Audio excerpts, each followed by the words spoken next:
Hello everyone and welcome back to UGC NET mentor guys. आज की इस video में हम बात करेंगे कि यूजीसी नेट एग्जाम में किस सब्जेक्ट में सबसे ज्यादा कैंडिडेट्स क्वालिफाई करते हैं। इससे आपको ये पता चल पाएगा कि किस सब्जेक्ट में ज्यादा पोटेंशियल है, जहां पर सबसे ज्यादा रिजल्ट आते हैं। प्लस आपको ये भी पता चल जाएगा कि किस सब्जेक्ट में कितना स्कोप होता है आगे चल के। तो आज की इस वीडियो में आपको काफी इंपॉर्टेंट इन्फॉर्मेशन मिलने वाली है, सो मेक श्योर आप इस वीडियो को एंड तक जरूर देखें ताकि आपको हर चीज अच्छे से समझ में आ जाए और आपके मन में कोई डाउट ना रहे।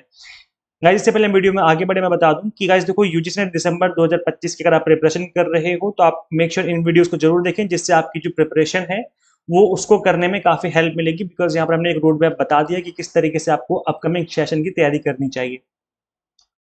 ओके, तो गाइस देखिए, इससे पहले हम बात करेंगे किस सब्जेक्ट में ज्यादा रिजल्ट आते हैं, किस सब्जेक्ट में ज्यादा कैंडिडेट्स क्वालिफाई करते हैं। इससे पहले आपको समझना पड़ेगा कि यूजीसी नेट का जो रिजल्ट डिक्लेरेशन क्राइटेरिया है वो क्या है, किस बेसिस पे एनटीए रिजल्ट डिक्लेयर करता है। अगर आप ये समझ जाएंगे तो आपको इजीली समझ में आ जाएगा कि किस सब्जेक्ट से सबसे ज्यादा कैंडिडेट्स क्वालिफाई करते हैं।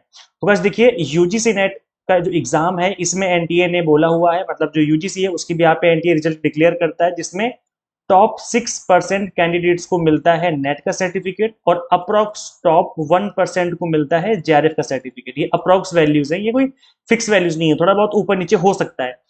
बट यहाँ पर समझने वाली बात ये है कि जो ये 6% और 1% का क्राइटेरिया वो किस बेसिस पे है। सपोज करो 110 कैंडिडेट्स ने एग्जाम फॉर्म फिल किया, इतने कैंडिडेट्स ने एग्जाम फॉर्म फिल किया, इसमें से जो 10 कैंडिडेट्स हैं इन्होंने या तो एग्जाम में अपियर ही नहीं किया या फिर एग्जाम में डिस्क्वालीफाई हो गए। डिस्क्वालीफाई का मतलब है कि वो जो 40% वाला क्राइटेरिया होता है ना, कि आपको पेपर 1 प्लस पेपर 2 में दोनों को मिला करके मिनिमम 40% लाने पड़ेंगे। अगर आप इतना क्राइटेरिया फुलफिल नहीं कर पाए तो आप डिस्क्वालीफाई हो जाएंगे। तो या तो डिस्क्वालीफाई हो गए जो 10 कैंडिडेट्स हैं, या तो डिस्क्वालीफाई हो गया या फिर इन्होंने एग्जाम में अपियर ही नहीं किया।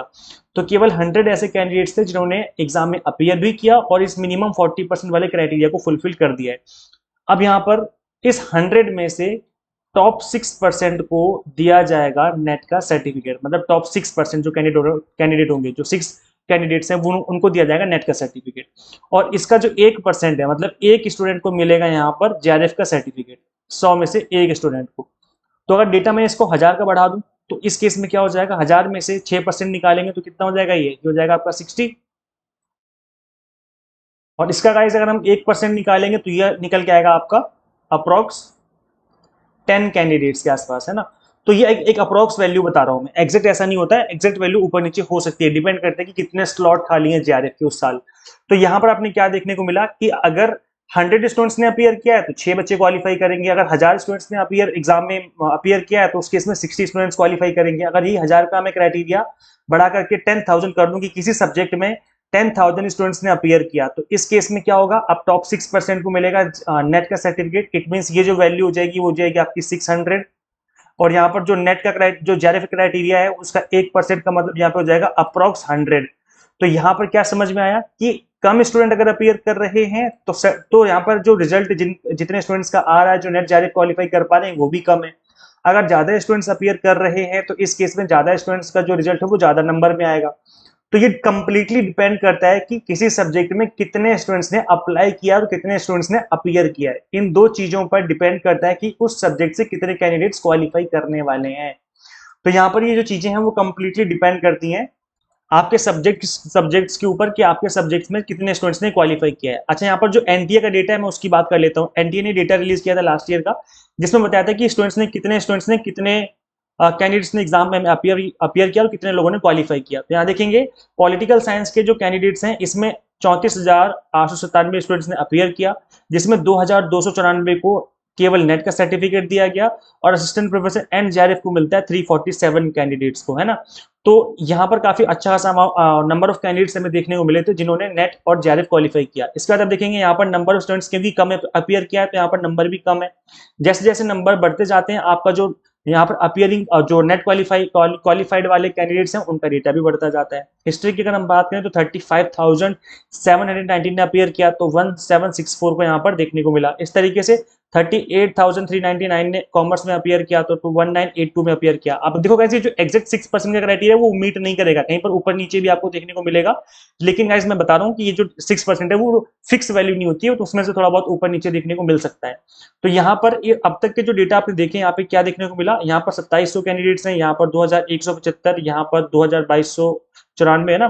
तो यहाँ पर आप देखेंगे कि ये पॉलिटिकल साइंस हो गया आपका, यहाँ पर हो गया एजुकेशन हो गया, इसके अलावा यहाँ पर आपका हिंदी हो गया, है ना, इसके अलावा कॉमर्स भी अच्छे खासे कैंडिडेट्स हैं यहाँ पर। तो ये कुछ ऐसे सब्जेक्ट हैं जो कि पॉपुलर सब्जेक्ट है। पॉपुलर का मतलब कि यहाँ पर जो नंबर ऑफ कैंडिडेट्स हैं वो ज्यादा अपीयर करते हैं, इस वजह से इनका जो रिजल्ट है वो भी काफी बड़े अमाउंट में देखने को मिलता है। जैसे इंग्लिश लिटरेचर है तो 37,000 स्टूडेंट्स ने अपीयर किया, 2,000 का रिजल्ट आया, इस तरीके से, है ना। बाकी देखेंगे यहाँ पर जो रिजल्ट है वो यहाँ पर कम कम देखने को मिल रहा है। तो इसलिए यहाँ पर ये चीज भी दिखने वाली बात है कि कितने स्टूडेंट्स ने अपीयर किया है। अच्छा, यहाँ पर आप देखेंगे कि यहाँ पर 0 स्टूडेंट्स ने क्वालिफाई किया। चाइनीज सब्जेक्ट में केवल 20 कैंडिडेट्स ने अपीयर किया और 0 ने क्वालिफाई किया। तो इसका मतलब है कि यहाँ पर जो जेआरएफ का स्लॉट था वो 5 कैंडिडेट्स थे, तो उनको जेआरएफ मिल गया। लेकिन यहाँ पर जो नेट था वो केवल नेट क्वालिफाइड कैंडिडेट्स यहाँ पर नहीं है, केवल जेआरएफ क्वालिफाइड कैंडिडेट्स हैं, क्योंकि इनको जेआरएफ का स्लॉट खाली थे, तो वो जो नेट वाले कैंडिडेट्स थे उनको जेआरएफ में शिफ्टिंग देखने को मिल गई। वैसे देखने वाली बात ये भी यहाँ पर कि जो जिसमें नंबर ऑफ स्टूडेंट्स कम होते हैं वहां पर जेआरएफ क्वालिफाई करने के चांस ज्यादा होते हैं। जैसे यहाँ पर आप देखेंगे कि 20 स्टूडेंट्स में से 5 स्टूडेंट्स को जेआरएफ मिला है, 56 में से 6 को मिल गया। जबकि यहाँ पर देखेंगे कि जैसे जैसे नंबर ऑफ स्टूडेंट्स बढ़ते जाए, जैसे 1064 है तो यहाँ पर ज्यादा अमाउंट होना चाहिए, केवल यहाँ पर 20 स्टूडेंट्स को ही मिला है। तो अगर सब यहाँ पर 41 ने ही अपीयर किया जैसे रशियन सब्जेक्ट, तो यहाँ पर 4 कैंडिडेट्स को मिल गया है जेआरएफ, 41 में से 4 को मिल गया, है ना। यहाँ 26 देखो, 26 कैंडिडेट्स हैं जापानीज सब्जेक्ट में, और यहाँ पर 5 स्टूडेंट्स को मिल गया जेआरएफ। तो यहाँ पर कुछ ऐसे सब्जेक्ट भी हैं जहाँ पर कम नंबर ऑफ कैंडिडेट्स होने की वजह से जेआरएफ स्लॉट को फिल करना होता है और फिर यहाँ पर स्टूडेंट्स को जेआरएफ दे दिया जाता है। तो ये कुछ चीजें हैं जो कि आपको समझनी है। बाकी देखो एक सिंपल सी बात यही है कि अगर नंबर ऑफ कैंडिडेट्स ज्यादा अपीयर कर रहे हैं तो उस केस में नेट और जेआरएफ वाले कैंडिडेट्स का अच्छा खासा अमाउंट होगा, और अगर स्टूडेंट्स ही कम है, नंबर ऑफ स्टूडेंट्स भी कम अपीयर कर रहे हैं, तो फिर यहाँ पर रिजल्ट भी आपको कम देखने को मिलेगा। तो यहाँ पर अगर हम बात करें कंपटीशन की, तो अगर ज्यादा कैंडिडेट्स हैं तो ज्यादा नंबर में रिजल्ट आएगा, तो कंपटीशन तो वहां पर भी है, ज्यादा स्टूडेंट्स लड़ाई करनी है आपको, है ना। और अगर यहाँ पर कम स्टूडेंट्स हैं, कम रिजल्ट आ रहा है, तो भी वही बात हो गई, क्योंकि यहाँ पर स्टूडेंट्स कम है तो रिजल्ट भी उसी प्रोपोर्शन में आ रहा है, तो फिर कंपटीशन भी उसी लेवल का अगर देखा जाए तो कंपटीशन भी ऐसा नहीं कि कम स्टूडेंट्स तो कम कंपटीशन है, कंपटीशन अप्रोक्स ऑलमोस्ट ऑलमोस्ट उतना ही देखने को मिलता है। तो आई होप आपको चीजें समझ में आ गई हैं कि कम स्टूडेंट्स अपीयर करेंगे तो कम रिजल्ट आएगा, ज्यादा स्टूडेंट्स अपीयर करेंगे तो ज्यादा रिजल्ट आएगा किसी भी सब्जेक्ट का। गाइस, अगर आप यूजीसी नेट की प्रिपरेशन कर रहे हैं दिसंबर 2025 एग्जाम के लिए, तो गाइस देखो इस एग्जाम को फर्स्ट अटेम्प्ट में क्रैक किया जा सकता है अगर आप एग्जाम टारगेटेड स्टडी करें, अभी से स्टडी स्टार्ट कर दें।